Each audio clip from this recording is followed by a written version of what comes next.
бори нахуст дар таърихи соҳибистиқлолии кишвар варзишгарони риштаи санъати муҳорибаҳои омехта тавонистанд ки аз як мусобиқа беш аз 13 камарбандро моли худ карда бошанд ва барои аввалин борам меҳмони барномаи дар толор дастпарварони клуби варзишии Тим Муҳаммад зери роҳбарии Муҳаммадрасул Ҳасанов аст. Ин чӣ мусобиқа буд ва чӣ гуна сафарбар шудем ба ин мусобиқа? Аввалан салом ба мардуми шариви ҷумҳурии Тоҷикистон. Шукрона мекунем ки чунин давлати тинҷу ором дорем. Шукронаи пешвои миллат муҳтарам Эмомалӣ Раҳмон, раиси шаҳри Душанбе муҳтарам Рустами Эмомалӣ дар фазои тинҷию оромии давлат ҳама намуди варзишҳо дар сатҳи баланд фаъолият доранд. Мо варзишгаро дар бисёри намудҳои муҳорибаи омехта, чӣ аз намуди гӯштингирӣ бошад, аз намуди муҳорибаи омехта бошад, бо ҳамроҳии шогирдони худ рафта баромад мекунем, натиҷаҳои хубро ба даст меорем. Мусобиқаи навбатӣ дар ноҳияи Спитамен, вилояти Суғд байни 5 давлати Осиё баргузор гардид. Ҳамчунин Тоҷикистон, Узбекистон, Қазоқистон, Қирғизистон ва Афғонистон. Дар ин мусобиқа аз толори варзиши Тим Муҳаммад 13 нафар сафарбар шудем. Аз рақобатҳои хуб гузарондем. Аз ҳамин 13 нафар мо ба пуррагии ғолибията ба даст овардем. 13 камарбандро ба даст овардем. Ба даст овардани чунин камарбанд албатта ки заҳмати калонро талаб мекунад ва ба ин чемпионат кадом дастпарварони шумо яъне сафарбар шуданд, яъне ки дар чӣ натиҷаҳо доштанд ки онҳо рохати ин чемпионатро ба даст оварданд? 13 нафар яъне дастаи якачин мебошад. Шахсоне ки мо интихоб кардем дар чандин мусобиқаҳои сатҳи ҷумҳуриявӣ сазоворҳои ҷойҳои намоён гардиданд. Фикр мекунам ки ин камарбандое ки дар қафаси синаи ин варзишгарон ҳастанд, ин бори аввал нест ки онҳо ба даст оварданд. Бархе аз онҳо бори чандум аст ки онҳо чунин камарбандҳоро ба даст меоранд? Сайвалӣ Саидов дар бисёр мусобиқаҳои ҷумҳурии Тоҷикистон сазовори ҷои аввал гардидааст. Бо рақибои узбек, бо рақибои қазоқ сазовори камарбанд ҳам шудааст. Дар ҷумҳурии Узбекистон сазовори 2-3 камарбанд шудааст. Дар ҷумҳурии Қазоқистон инчунин сазовори камарбанд шудааст ва инчунин дар ширкати WKG M1-и ҷумҳурии халқии Чин дар мусобиқаи бонуфуз ширкат варзидааст. Боз Маҷиду Фирдавс дар якчанд мусобиқаҳои MMA Гама, Таҷмаф, кикбоксинг, греплинг ва дигар мусобиқаҳо сазовори ҷойҳои аввал ва ҷойҳои намоён гаштааст. Инчунин Назару Мустаҷо, иштирокчии Таҷмаф дар мусобиқаҳои Гама, дар Панкратион ва дигар мусобиқаҳо сазовори ҷойҳои аввал гардидааст. Юсуфу Имрон ҳамчунин, Гурдаков Меҳроб ҳамчунин. Аз ин тараф Муҳаммад Иқбол дар чандин мусобиқаҳои ҷумҳуриявӣ сазовори ҷойи аввал гаштааст ва якумин камарбанди ӯ аст ки дар болои китфи худ мебардорад. Ана ҳамчунин Шарипов Ислом дар якчанд нафар мусобиқаҳо иштирок кардааст. Иброҳимов Муҳаммад ин ҳам иштирокчии Таҷмаф дар мусобиқаҳои Гама, Панкратион, Кемпо дигар сазовори ҷойи аввал гардидааст. Шоев Аҳмадҷон ҳамчунин чандин маротиба сазовори ҷойи аввал гардидааст дар Панкратион, MMA Гама, Таҷмаф. Инчунин Тоиров Зикриёлло дар чандин мусобиқаҳои дохили ҷумҳурӣ, берун аз ҷумҳурӣ ҳам Шоев Аҳмадҷон, ҳам Тоиров Зикриёлло, ҳам Абдулвоҳидзода Акбар дар шаҳри Намангон дар ҷумҳурии Узбекистон сазовори ҷойи аввал ва камарбанди MMG-ро ба даст оварданд. Хуб, фикр мекунам фурсати хуб аст ки бо онҳо як суҳбате дошта бошем. Бед ҳамун нафаре ки барои аввалин бор яъне камарбанди ин мусобиқотро моли худ кардааст, чӣ таассурот аст? Ман Мирзошои Муҳаммадиқбол тури 3 сол мешавад ки дар ин намуди варзиш машқ ва фаъолият дорам ва дар мусобиқаи осиё ки дар ноҳияи спитамини вилояти Суғ баргузор гардид дар вазни 84 кило баромад карда бо қарори якдилонаи доварон бар муқобили рақиби худ ғолибиятро ба даст оварда соҳиби камарбанд шудам. Эҳсосотам хеле эҳсосоти хуб буд барои ман, чунки бар ҳар касам ин эҳсосотро ҳис карда наметавонад ва дар ин чунин мусобиқаи калон иштирок карданам ин ҳам як фахри зиёд аст. Ташаккури зиёд. Инҷо боз як чеҳраи навошно, чеҳраи ҳоло ки хеле наврас аст, вале дастовардҳои хеле хуб дорад. Имконияти хуб аст ки ба бинанда бигӯӣ ки чӣ дастовардҳо дорӣ ва дар ин дастовардҳоро дар фосилаи чанд яъне ба даст овардаӣ? Ман Назаров Мусаҷод тӯли 2 сол шудааст дар тими Ҳасан Муҳаммадрасул машқварзӣ мекунам. Дар мусобиқаи ММА ман ҷои аввал шудам, рақиби худро шикаст додам. Дар чандин мусобиқаҳо мубориза бурда, дар мусобиқаи Федератсияи таҷмақ ва панкратион кемпо садовори ҷойҳои намоён шудам. Дар тӯли 2 сол шудам машқварзӣ мекунам. Ман то рӯзе ки ҳоло тӯли 3 сол мебошад ки дар толори варзишӣ тим Муҳаммад машқварзӣ мекунам. Дар бисёр мусобиқаҳо, мусобиқаи панкратион ва гамма дастболо шудам.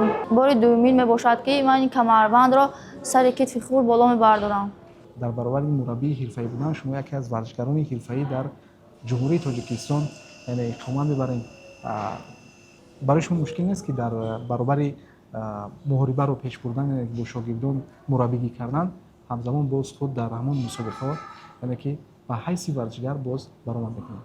барои як шахсе ки шаъну шараф дорад, барои як шахсе ки ман тоҷик ҳастам, мегӯяд ман соҳиби ватандор ҳастам, ин мушкилиҳо дар назар наметобад. ҳам дар тарбияи фарзандони худ дар оила, ҳам дар тарбияи шогирдони худ ва ҳам дар тарбияи худ машғул ҳастем. Шогирде ки аз чорчӯбаи қонуни варзиш берун намебарояд, устоди худро гӯш мекунад, ба толори варзишӣ бо вақти муайяншуда ба машқу тамринҳо меояд, устодро гӯш мекунад, машқу тамринҳоро бечуну чаро иҷро менамояд, ба назари мани баробари фарзанд ҳисоб мехӯрад ва ҳамчунин тарбияи насли наврас барои мо як шаъну шараф аст ки онҳоро аз беҳудагардӣ, аз роҳи бад яъне мегардонем.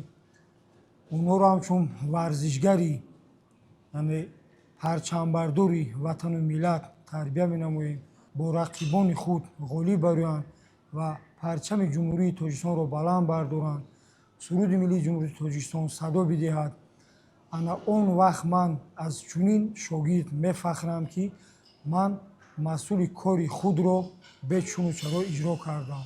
Дар толори варзишии тим Муҳаммад чанд дастпарвар аст, яъне чанд варзишгар тамрин мекунад? Дар толори варзишии тим Муҳаммад зиёда аз 200-300 нафар машқварзӣ мекунанд дар 3 баст. Мо як баст гӯштини миллии гӯштингирӣ ва гӯштини ҷудо дорем, машқу тамрин медиҳем ба шогирдони худ. 2 баст муҳорибаи омехта, як баст хурдсолон, як басти дигар яъне дастаи яккачин. Бисёри варзишгарое ки дар мусобиқаҳои сатҳи баланд яъне иштирок мекунанд, аслан аз дастаи яккачин мо сафарбар мекунем. Ана ҳаст мусобиқаҳое ки камакак оддитар мегузарад, сабуктар мегузарад, мо метавонем ки бори аввал, бори дуюм, бори сеюм дар он мусобиқаҳо аз дастаи яъне хурдсолон ба он ҷо сафарбар намоем ки дар оянда инҳо ҳам мехоҳанд ба яке аз варзишгарои ҳирфаӣ яъне номи худро сабт намоянд. дар пеш чӣ гуна мусобиқаҳо аст ва тими шумо ба кадом мусобиқаҳо яъне тайёрӣ дастурааст? ҳамин моҳ дар ҷумҳурии Тоҷикистон 20-21 аз намуди кикбоксинги шаҳрӣ мегузарад. Дар он ҷо мо як 8-10 нафарро яъне омода карда истодаем.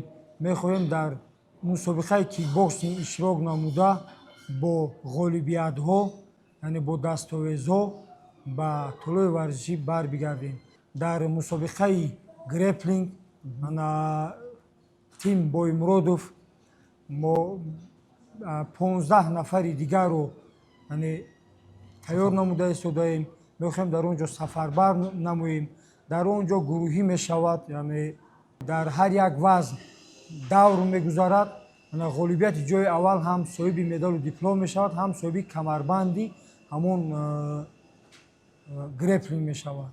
муваффақияти ҳар як ин варзишгаро албатта ки аз замон сарчашма мегирад аз заҳмат ва ҳамун талошҳои шумо.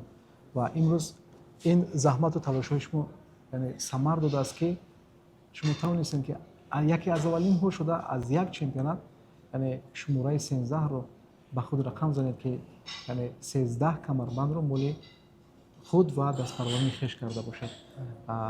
Ҳамчун як ҳам варзишгари кордида, ҳам мураббии ҳирфаӣ, чӣ гуфтанӣ ҳастед ба наврасоне ки ҳамин ҳоло шуморо тамошо доранд? Ба ҳама наврасон, ҷавонон ва калонсолон инро гуфтанӣ ҳастам ки аввал солимии худро нигоҳ доранд. одоб ахлоқ аввал аз оила манша мегирад. калонсолонро ҳурмату иззат намоянд ва дар хондану таҳсил бобаҳои хубу аъло бихонанд. яъне забонҳои хориҷиро аввалан забони тоҷикиро нағз аз худ намоянд, баъд забонҳои хориҷиро аз худ намоянд, ба машқу тамринҳо пайваста яъне машғул бошанд, беҳудагардӣ накунанд, шабгардӣ накунанд. Аслан мо ливои як парчам яъне дар майдонҳо мебароем. ҳамаи мо тоҷик ҳастем, ҳамаи мо тоҷикзабон ҳастем.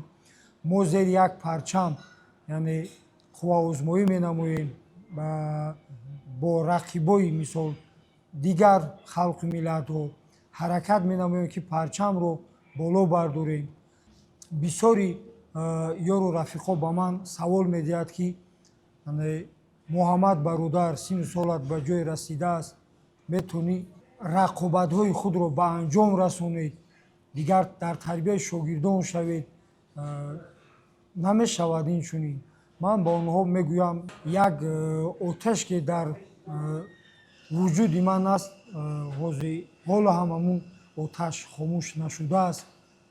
ин оташам ин як аз ғурури ватандорӣ аст ки ман метавонам як 4-5 соли дигар ба майдонҳо бароям. дар ширкати WKGM1 мехоҳам як камарбанди онро ба даст биёрам, ба ватан, ба ҷумҳурии Тоҷикистон биёрам. баъд мумкин ки дар ин муддати 4-5 сол баъд хотима расонам. баъд доим аз қафои тарбияи шогирдон мешавам.